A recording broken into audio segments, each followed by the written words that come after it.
one. Hey everybody, and welcome to this week's episode of Top Four, where we talk about four things that people sometimes think are interesting. How's everybody doing today? Doing Okay, good. great. Good, you're acting pretty lively, pretty hep. Speaking of which, today we're going to be talking about characters in the comic book universe that should have stayed dead. We all know the trope is if you die in a Marvel comic, you're going to be back in a Marvel comic in about 2 years. Tops. And usually it's way less than that. I've seen characters die in issue 20 and be in issue 22. It happens all the time. It's a trope. It's a trope for a reason. So we're going to talk about characters who should have stayed dead. Josh, sweet Josh, you had the hardest time thinking of someone. So I'm going to let you go first. Who in the Marvel universe or in comic books should have just stayed down? I'm gonna go with the Punisher in this one. I think for a couple of reasons. One, they did a fantastic job of killing him, and in doing so, Frank Castle just had his moment and his demise, and it was poetic enough where he should have stayed dead.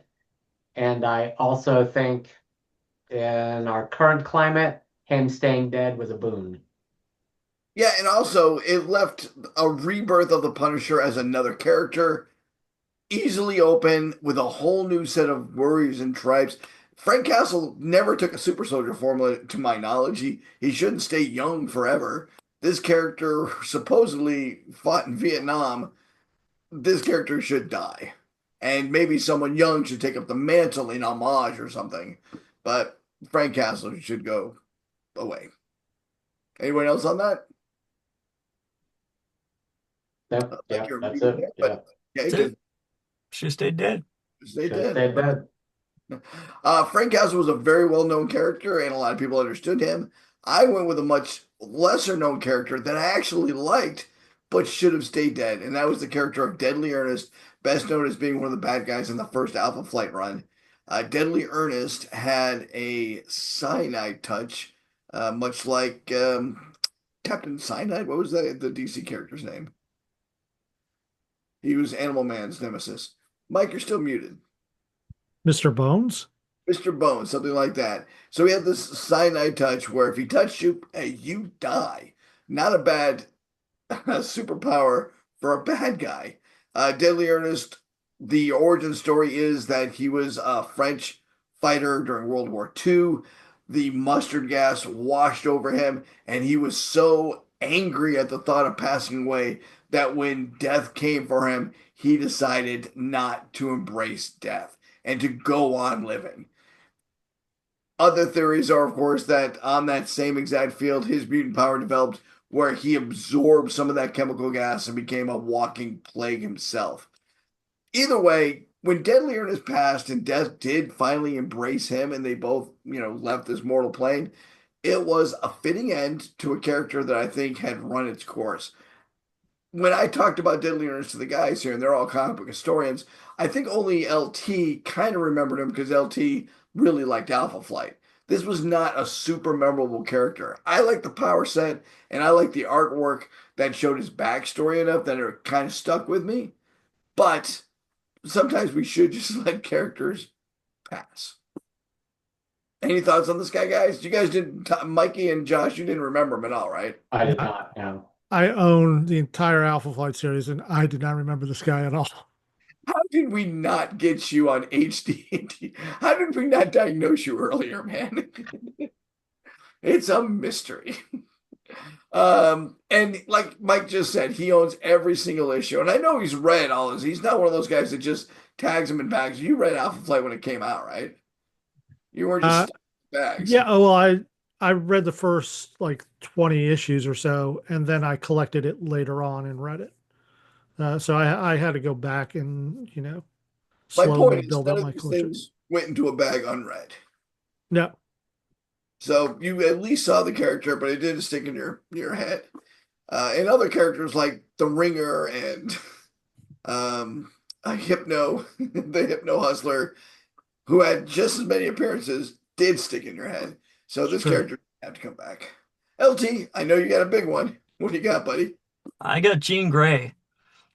Jean Grey, of course, died in the Phoenix Saga.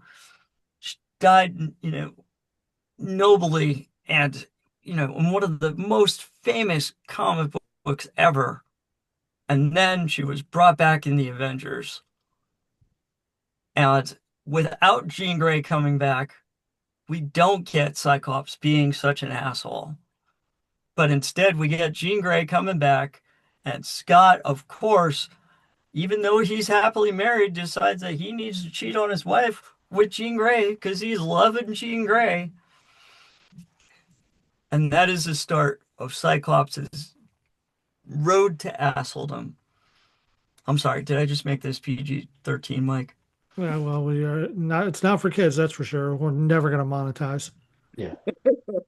But to go along with that, Chris Claremont has stated that he would have never brought Jean Grey back. He fought against it, but he got overruled by Bob Layton, who was the editor, who insisted they bring Jean Grey back so they could have all 5 of the original X-Men for the X Factor series.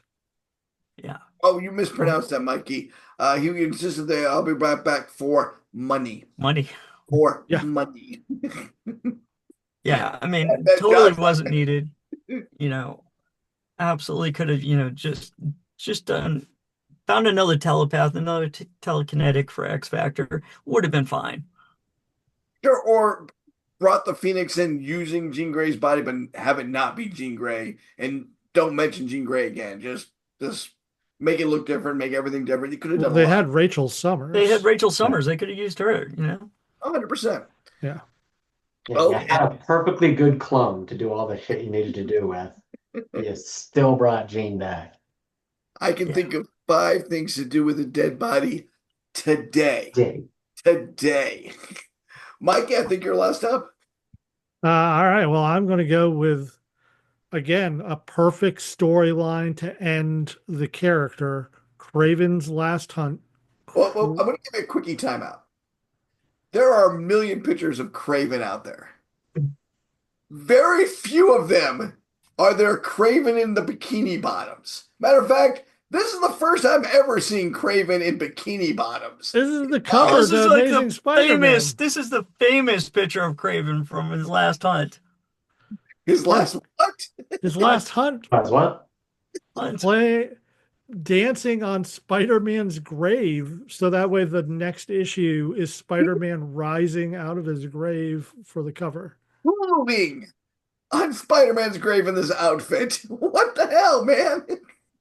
All right, I'm sorry. I'm going to get over the outfit. Keep going. I mean, this is why he should have stayed dead, Tom. Yeah. And if they were going to bring him back, You're And pretty thong. In his defense, you're looking at a photo of a dude who has a massive brain tumor while this is going on. Not a brain tumor, Mike. He physically died. His fashion sense died. This was the moment to leave him down. Raven versus Fire Island. if they were going to bring him back, they should have brought him back as something else, like, a sous chef, because he already had his last hunt. Go on, Mike. I'm sorry. No, it's just it was a perfect end of a storyline. There was no need to ever bring him back. They should have just kept him dead. They brought in his son later on. They didn't need to bring him back. I was about to say, especially when you consider his son was picking up the mantle so very well and had a slightly different take on the Kraven mantle, as it were. I agree with you 100% on this one. 100%. All right. Well, if you have somebody you think Marvel Comics should not have brought back from the dead, go ahead and put it in the comments down below. Yeah. Yeah, Yeah. down there. And then Down there. like, subscribe, and do all the things. And Find I our know podcast, find our Patreon. the first person I thought of on this one, by the way, and I'm going to do as an honorable mention, was Aunt May. They brought Aunt May back, even though she was very old, and you had to make a deal with Mephisto to bring her back, and she was still very old. You gave her what? 5 more episodes of Days of Our Lives. Great. Whatever. Worth it. Yeah, worth it. Yeah, he did it for the cookies. They should also leave Gwen Stacy alone. Stop messing with Gwen Stacy. Load. Yeah. And by the way, if you do like this podcast or this YouTube station, you can listen to our podcast, which is at the Long Box Guys, where you can find anywhere you find podcasts, including Podbeam, Apple, all kinds of places. And we have a Patreon. If you go to our Patreon page, you can not only get another podcast every week, but also supports the Elizabeth Peabody House with monies Yeah, for our food pantry. for foods. Foods for peoples. And do subscribe and like. It does help us out a lot. And have a great day. Last words, guys. Thanks. Bye. Love you. Bye. Bye-bye.